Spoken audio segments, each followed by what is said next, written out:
Hello, my name is Dan Quintana, and in this video, I'm going to walk you through how to perform a gold standard correlational meta-analysis. This video is actually a re-recording of a video I recorded a couple of years ago, and this video has been quite popular. It's been viewed over 50,000 times, but I've gotten a lot of good feedback and also a lot of constructive feedback. And something I got recently was this question going, why such poor audio quality? Hey everyone, in this short video, I'm going to show you how to do a meta-analysis. And the reason was that I originally recorded this video on a laptop using a laptop microphone, not really expecting that many people to watch it. And based on this feedback, I wanted to re-record this video tutorial, which is a companion to a paper that I published a number of years ago.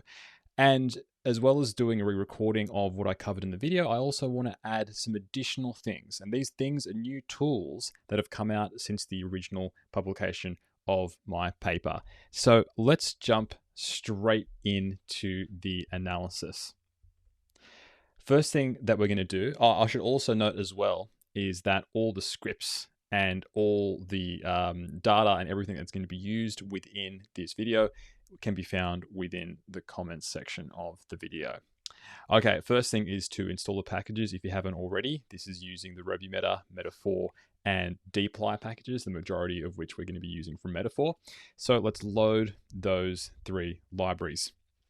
The dataset we're going to be using is already built in to the Meta4 package. And this is a dataset which is asking the question, is there a relationship between conscientiousness, the personality trait of conscientiousness that is, and medication adherence? So are people that are more conscientious, are they more likely to adhere to medications that they've been prescribed? For this particular meta-analysis, there were 16 studies that looked at this question that reported both the sample size and the correlation coefficient, and they were included and synthesized within this meta-analysis. So this is the data set that they're going to be using. Let's import it. We're also going to be adding a study ID column. This isn't crucial, but this is just to make things look a bit nicer, and it's going to help us out later. And we're going to be bringing this column to the front. Let's have a look at this data set. So we have our study ID column, which we added. We have our authors for each study, or at least the first author, the year it was published, and most importantly, we have the sample size in each study, the number, which is the NI column, and the Pearson correlation coefficient, which is in the RI column. These are the two things which we need to perform our meta-analysis. Now, because the Pearson correlation coefficient is not normally distributed, it can be biased when it comes to calculating the variance. So for our meta-analysis, we need to perform our meta-analysis, we need a measure of effect size and we need its variance. If we're going to be using Pearson's R, this can calculate biased variances or inaccurate variances, especially for small sample sizes. So what we're going to do is we are going to convert Pearson's R into Fisher's Z, which doesn't have that issue in terms of calculating the variances. On top of that, we also have a number of moderator variables, including controls, design, A measure, C measure, mean age, and quality. If you go into the Meta4 documentation, it explains what these moderator variables actually mean. But we're going to be looking at a few of them as a demonstration for looking at moderator effects. So for instance, all these studies reported the mean age of participants is quite a range. This first one, for instance, had a mean age of 22, whereas this study here had a mean age of 77. So it's an interesting question to ask whether age had an effect on our results here. So those are our measures. So we're going to have, and we're going to do what I explained before, and we're going to convert our effect sizes to Fisher's Z, and we're also going to calculate the Fisher's Z, or the variance of this effect size. We're going to be using the ESCalc function. So within the ESCalc function, we specify the measures that we want to convert it to. We specify the effect size, or the effect size variable, which is RY, and we specify the number, which is NI, and we specify the data set that we're getting this from, and which is our DAT data set, which we created up here. Let's run that, and we have a look again at our data set, and we can see at the end that we have created two additional variables. YI, which is our variable of effect size, and VI, which is the variance of that effect size. And using these two variables, we're going to be performing our meta-analysis. let's run this. So we're going to be using the RMA function, and we're going to the results are going to be put into the res, this object called res. And here we're simply specifying our measure of variance, our effect size, our effect size yi, and our measure of variance vi, and the data set, which is our dat data set here. Because our dat data set has these two variables, then we can run this. Let's have a look. These are our results here. So it's telling us, or it's confirming, that we ran a random effects model and we had 16 studies in our analysis, and that we used a tau square estimated of the tau square estimator of a restricted maximum likelihood estimator. There's a few different options that you can take for choosing an estimator. The REML estimator is pretty safe if you don't really know what you're doing, but there are certain pros and cons for choosing different estimators, which are outlined within the Metaphor documentation, which I would check out if you are interested. So we have a number of different estimators that are reported here: tau squared, tau, I squared, and H squared. The most commonly reported, and a test for heterogeneity using the Q statistic. There are pros and cons. What's most commonly reported tends to be the Q statistic, this test here, and tau squared and I squared. These tend to be, and tau as well. These tend to be most commonly reported, but there are pros and cons to each of these measures. I squared is nice because there are actually rules of thumb for what's considered to be low, moderate, and high heterogeneity. And as researchers, we love rules of thumb, even though they don't really apply across many areas. But that's a different discussion. So we have I squared here, but the problem with I squared is that it's sensitive to the sample sizes of the studies in your meta-analysis. So for instance, if some of the studies in your meta-analysis have huge sample sizes, then this is going to influence or bias your measure of your I squared measure. The Q statistic doesn't have that issue, but it's got a similar issue in that it's sensitive to the number of studies in your meta-analysis as well. Because of these, and tau squared isn't affected by these two factors, except it's harder to interpret. So, for instance, we have our Q test of heterogeneity, and that's a binary test where we can actually look at whether there is a significant statistically significant when it comes to for heterogeneity. We also have I squared, which is a percentage from 0 to 100, and you have your rules of thumb, and that's nice. But essentially what you should be reporting is, because these have pros and cons, you should the best thing to do is to report tau squared, to report tau, to report I squared, and to report your Q statistic and the result of this test. So looking at this, we can see that there is significant heterogeneity, at least according to this Q statistic, and we have what you call a moderate amount of heterogeneity when you're looking at your I squared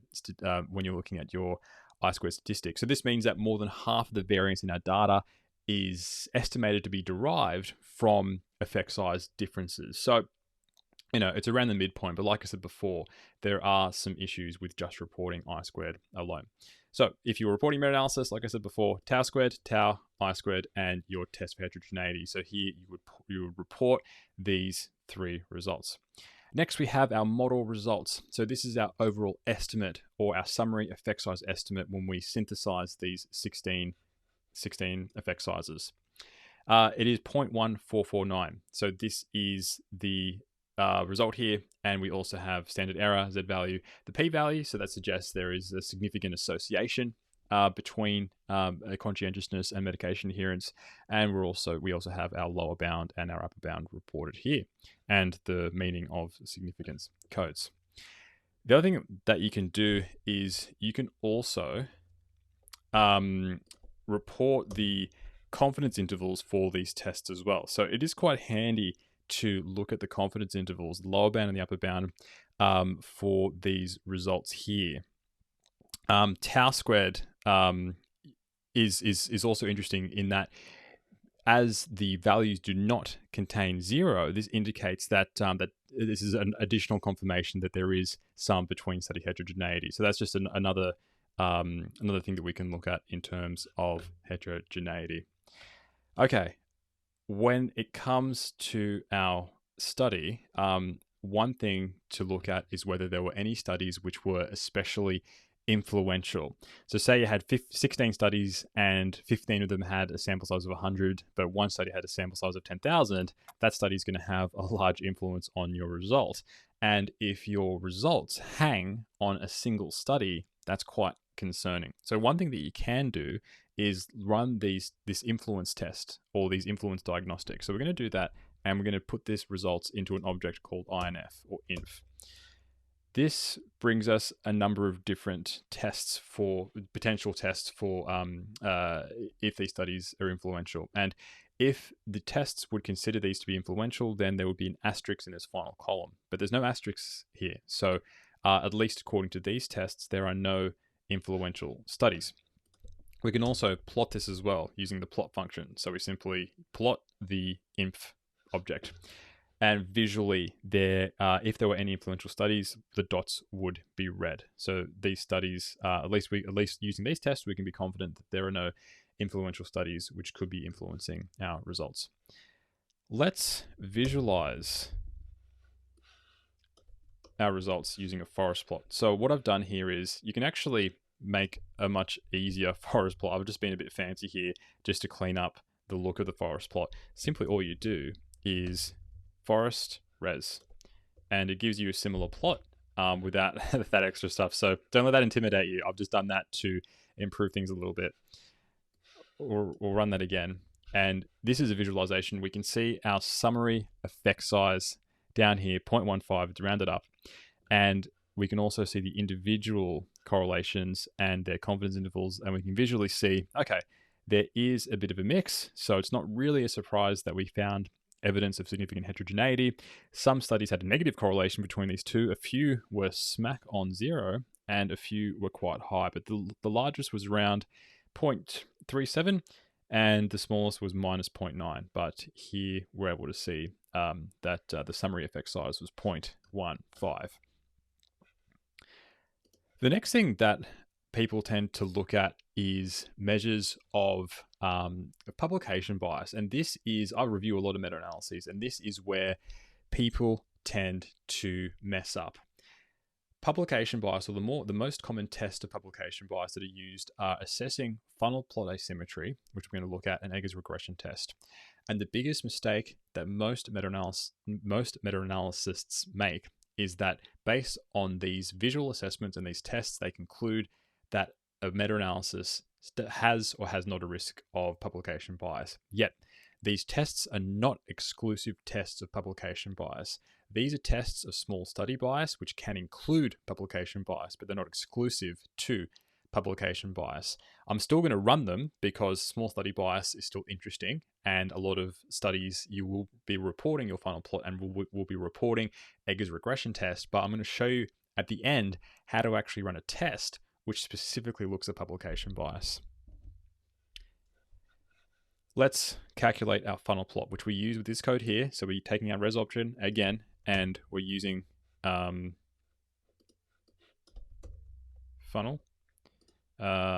Something.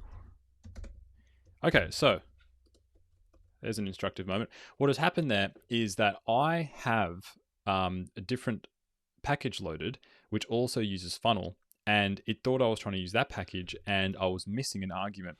So by putting in those two colons in metaphor, what I'm telling R to do is run the funnel function, but run the funnel function directly from metaphor. So that's when there's a risk of conflict, that is a good thing to do, and that is good practice to do. So by doing that, I've specified run the funnel function from metaphor. So that's why I've had to do that, and that's why I got that error there, because it thought I was using funnel from a different package. Now we have our funnel plot here, and this is used for looking at asymmetry, like I said before, and visually eyeballing this, there doesn't seem to be that much funnel plot asymmetry. And you can see, obviously, there are some risks. This is very, very subjective. And people just relying on visuals, obviously, you can see how there's a lot of bias that can be introduced there. But visually eyeballing this, at least you can see there is no funnel plot asymmetry. But we can run a formal test using Eggers regression test, which is the Regtest function here. And we can see that there was no this test was not statistically significant. So typically people doing this analysis would run this. They would say, okay, visually, there's no funnel plot asymmetry, and the objective test suggests there is no asymmetry, and they will conclude that there is no publication bias. But like I said before, this is not correct. All you can conclude is that there's no evidence of small study bias. But we'll get back at the end of the video, which wasn't included in the original paper. I'll show you how to directly assess publication bias. Now we are going to look at moderator analyses. The first one we're going to look at is whether age moderates the effect. So we're running our meta-analysis function as before, specifying our effect size, variance, but we're also specifying our moderators using mods, the mods argument here, and the dataset as before. Let's run this, have a look at the results. Here we can see that there was no significant moderating effect of age. Okay, now let's look at quality, where the study quality has an impact. Now this is plausible. Maybe high quality studies are more likely to have smaller effects, which is quite often seen in the literature, but let's have a look to see what we found here. Again, no significant effect of quality on the results. Now let's look at whether the type of controls had an effect here, and looks like we have this a significant moderating effect. So depending on the type of controls that you have, this actually had a moderating effect on the overall summary effect size estimate. So that's an interesting thing to report in your paper. The next thing I want to talk about is another common issue. I said before, the first mistake that people make is using funnel plot asymmetry as a measure of publication bias. The second common mistake that people make when running meta-analysis is including a number of different effect sizes from the same study within the same meta-analysis. And you can't do that because meta-analysis assumes effect size independence. And if you're including effect sizes from the same study, those effect sizes are not independent. I'm going to show you a way how to account for dependency. There's various ways to do this, but I'm going to show you one way to account for effect size dependencies. To do this, we're going to load an example data set, which I will link to, that you can download. And the difference between this is this example data set assumes that the first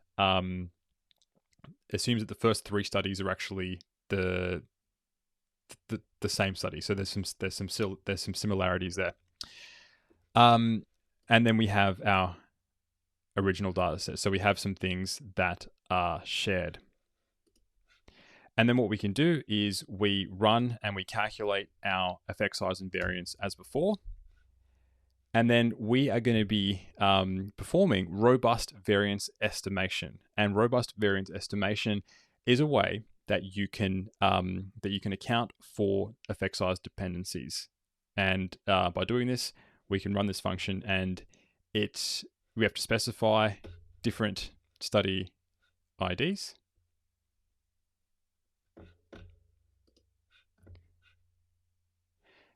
And then specify what our effect size is, and also specify, you can also make adjustments for small samples as well. And because this is a relatively small sample, I would include this. Run this, and we can see that there's not much change. So the study, once you even account for dependence, then there's no effects. Or sorry, the effects are quite similar. Now, I mentioned before that I was going to talk about a way of directly assessing publication bias, and this is it.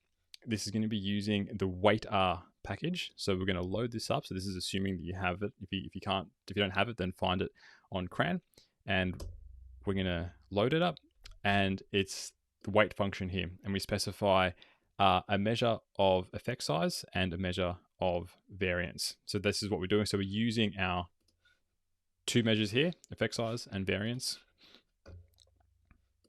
into the WF object, and let's have a look at that object there. Let's walk through this. It estimates our conventional analysis, and it gives us 0.15 for our conventional analysis. This is slightly different than our original analysis because it uses a slightly different method, but it's very, very similar.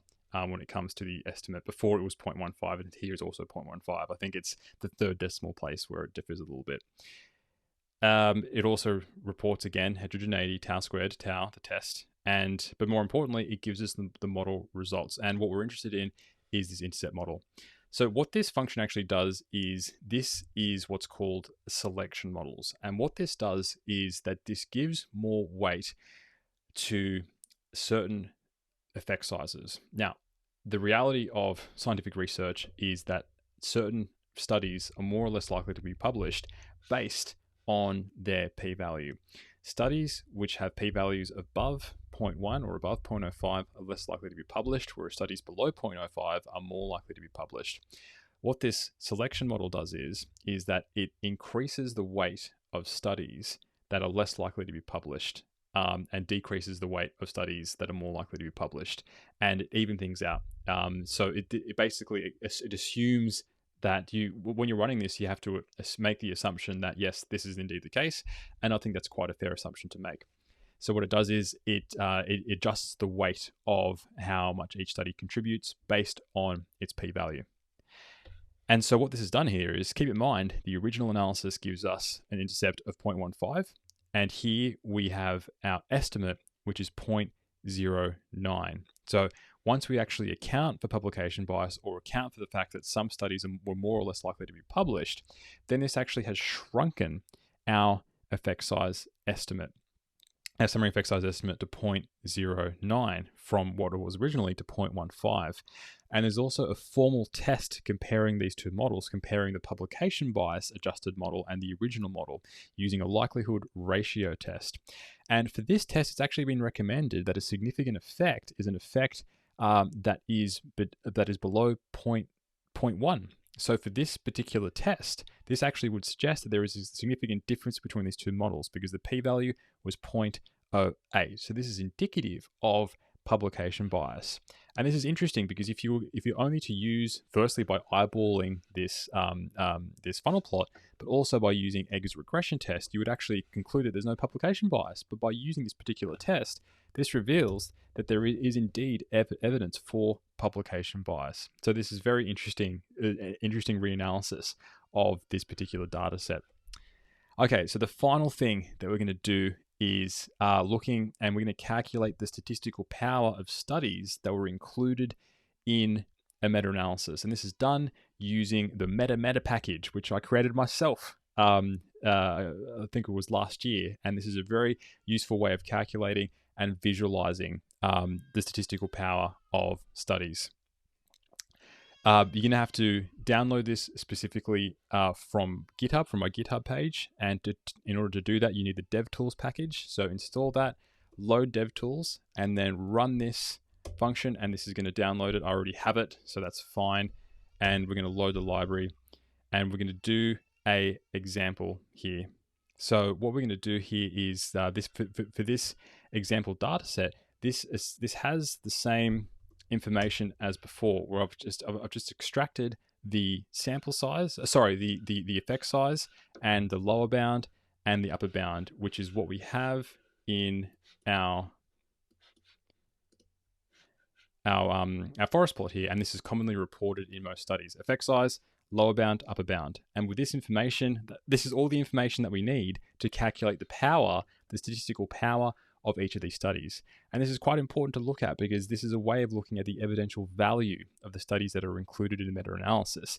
If your meta-analysis is full of studies which have low statistical power, then that puts a little bit more doubt in your results. Whereas if most or if all the studies were appropriately powered, then you can put a bit more trust in your results. So within this script, then what we're doing is using the MA power underscore upper lower function.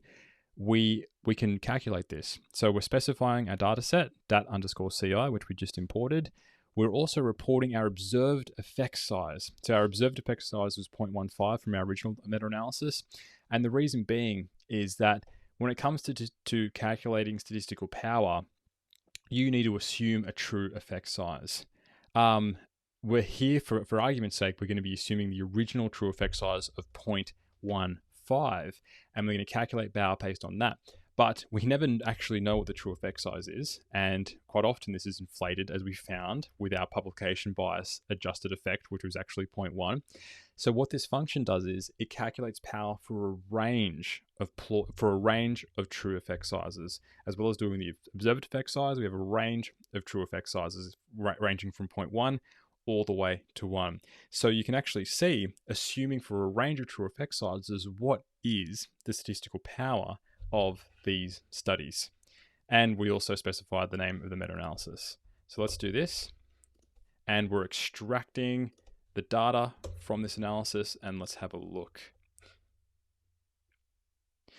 This reports the effect size, lower and upper, the standard error as well. But most importantly, it reports the power, assuming the observed effect size is the true effect size. And there's quite a range. So, for instance, let's look at our first study here.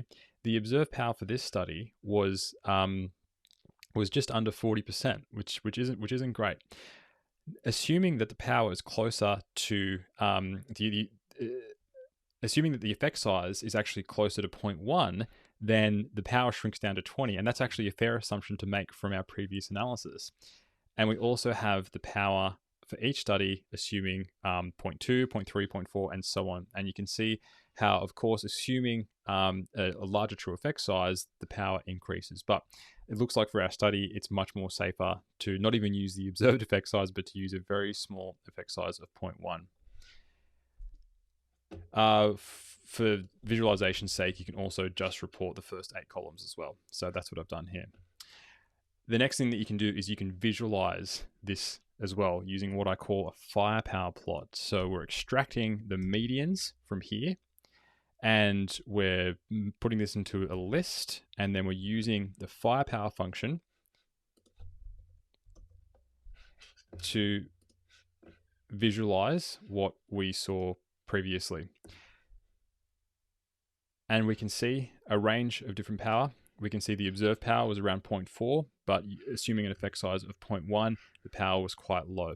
So this is just a way of visualizing using the median of all the studies included in the meta-analysis, that what sort of effect sizes could we reliably detect based on a range of effect sizes. So assuming that the true effect size is 0.1,